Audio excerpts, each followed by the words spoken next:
ہندوستان میں ایک الفاظ استعمال کیا جاتا ہے حلالہ. آخر یہ حلالہ ہے کیوں؟ بہت سے لوگ سوشل میڈیا میں اس کو نیگیٹو طریقے سے پیش کیا گیا، جس کا اثر یہ ہوا کہ بہت سے مسلمان لڑکی یہ سمجھ کر اسلام چھوڑ دی کہ وہ یہ سمجھتے ہیں کہ اسلام میں اگر 3 طلاق دے دیا جاتا ہے تو اس کے زندگی سے نکل جاتے ہیں، اور پھر وہ ہمارے سے گندی حرکت کرواتے ہیں، یعنی حلالہ. حلالہ کے اصل کانسیپٹ کو سمجھنا ہے کہ آخر حلالہ کیا ہے. حلالہ ایک صحیح چیز نہیں ہے.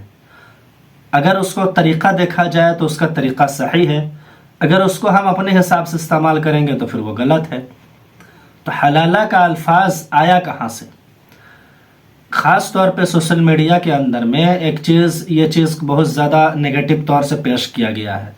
آج میں آپ کو بڑے وستار سے سمجھاتا ہوں. اگر آپ پوری ویڈیو کو دیکھیں گے تو اس بات کو بہت اچھی طریقے سے آپ سمجھ جائیں گے اور ایک بہت بڑے غلط فہمی سے آپ بچ جائیں گے. وہی غلط فہمی کو دور کرنے کے لیے میں آپ کے سامنے یہ ویڈیو بنا رہا ہوں. تو حلالہ کا مطلب آپ سمجھیے کہ یہ کب اور کس وقت یہ پیش آتا ہے کہ ایک مسلمانوں میں خاص طور پہ نکاح ہوتا ہے، میاں اور بیوی. جب نکاح ہو جاتا ہے ان دونوں میں اور میاں بیوی میں، جب بننے نہیں لگتا ہے، کسی طرح کے جھگڑے یا لڑائیاں یا کوئی طرح کے حالات پیش آ جاتے ہیں ان کی زندگی میں، اور ان کا آپس میں میل جول نہیں ہوتا ہے، تو پھر کسی طریقے سے 3 طلاق دے دیا جاتا ہے. ایک تو طلاق دینے کا طریقہ ہے، اور غصے میں آ کر 3 طلاق دے دیے کسی بھی حالت میں. اب اس کے زندگی سے وہ عورت، اس کی بیوی اس کے زندگی سے نکل چکا. مسئلہ یہاں پیش آتا ہے. اب یہ انسان جو 3 طلاق دیا ہے وہ اپنی بیوی کو پھر سے اپنے زندگی میں رکھنا ہے تو اس کو حلالہ کروانا پڑے گا. اب حلالہ سوشل میڈیا کے ذریعے کیا کہہ دیا گیا کہ یہ لڑکی کسی دوسرے سے نکاح کرے گی، اس کے بعد اس کے ساتھ سوئے گی، پھر وہ طلاق دے دے گی تو پھر یہ اپنے پاس لے آئیں گے. اس کو کہتے ہیں حلالہ. ٹھیک ہے، آپ جو بتلایا سوشل میڈیا میں جو کہا جا رہا ہے وہ ٹھیک ہے کہ حلالہ اسی طریقے سے ہوتا ہے، لیکن آپ نے اس چیز کو نہیں بتلایا کہ مرد کا بھی اختیار ہوتا ہے، عورت کا بھی اختیار ہوتا ہے اس میں. اب آپ نے تو مرد کا صرف اختیار کو بتلا دیا، عورت کا اختیار کو آپ نہیں بتلایا کہ اگر ایک عورت کا طلاق ہو جاتا ہے 3 طلاق، اس کے بعد یہ مرد کے زندگی سے نکل جاتا ہے، مرد کا کوئی حق، کوئی ادھیکار، کسی طرح کا کوئی طرح کا یہ عورت کے ساتھ جبرن یا زبردستی یا کسی طرح کے اس کو منع سمجھا نہیں سکتا ہے. یا عورت بھی لڑکا سے کسی طرح کا کوئی بات چیت نہیں، اپنی من مرضی کی زندگی دونوں ہو جاتے ہیں.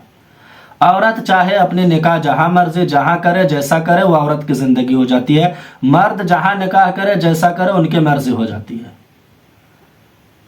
جب یہ دونوں جب نکاح کر لیں گے، ایک مرد کو یہ بھی ادھیکار نہیں بنتا ہے کہ وہ عورت کو کہنے کے لیے کہ آپ کس مرد کے ساتھ نکاح کریں گے. وہ عورت کی مرضی ہے، وہ عورت کا چوائس ہے کہ 3 طلاق آپ کا ہو گیا، آپ کسی مرد سے بھی نکاح کر سکتے ہیں، آپ کسی سے بھی نکاح کر سکتے ہیں. اس کو تو سوشل میڈیا میں دکھلا ہی نہیں گیا، اس کو تو بتلا ہی نہیں رہے ہیں.